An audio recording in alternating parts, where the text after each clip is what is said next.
খোদার কসম করিয়া বলছি সব গুনাহ আল্লাহ মাফ করে দিবে। আস্তাগফিরুল্লাহ আল্লাযী লা ইলাহা ইল্লা হুয়াল হাইয়ুল কাইয়্যুম ওয়া আতুবু ইলাইহি।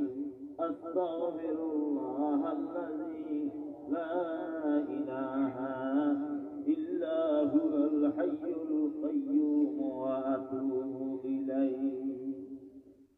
দুটা আমল করলাম। নম্বর 3, দুরূদ শরীফ পড়বেন সাল্লাল্লাহু আলাইহি ওয়াসাল্লাম, সাল্লাল্লাহু আলাইহি ওয়াসাল্লাম, সাল্লাল্লাহু আলাইহি ওয়াসাল্লাম, সাল্লাল্লাহু আলাইহি ওয়াসাল্লাম। নম্বর 4, একটা দোয়া বলবেন, রব্বি জিদনি ইলমা, রব্বি জিদনি ইলমা। বলেন রব্বি জিদনি ইলমা, রব্বি জিদনি ইলমা। যে কোনো বয়ান শোনার আগে এই 4টা আমল করবেন। এই 4টা আমল করতে 1 মিনিটও লাগে না। দেখবেন বয়ান শুনলে আল্লাহ তাআলা আমল করার তৌফিক দেন। 4টা কাজ কি বলছি? 1 নম্বর, বুখারী শরীফের শেষ হাদিসের জিকিরটা করবেন, সুবহানাল্লাহি ওয়া বিহামদিহি সুবহানাল্লাহিল আযীম।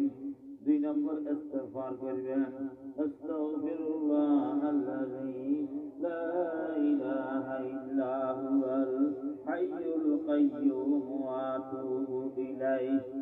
3 নম্বর, দুরূদ শরীফ সাল্লাল্লাহু আলাইহি ওয়াসাল্লাম। 4 নম্বরে দোয়া, রব্বি জিদনি ইলমা। এই 4টা আমল করিয়া বয়ান শুনবেন, দেখবেন ফায়দা হবে। কত ওয়াজ আমরা শুনি, জীবন বদলে না, ফায়দা হয় না। কেন? বয়ান শোনার কিছু নিয়ম আছে।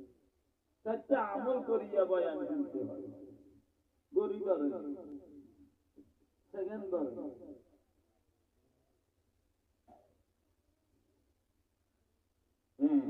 আমরা এই 4টা আমল করি।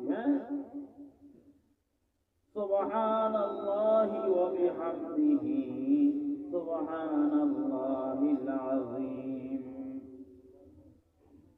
আস্তাগফিরুল্লাহাল্লাযী লা ইলাহা ইল্লা হুয়াল হাইয়ুল কাইয়্যুম ওয়া আতুবু ইলাইহি। সাল্লাল্লাহু আলাইহি ওয়াসাল্লাম, রব্বি জিদনি ইলমা।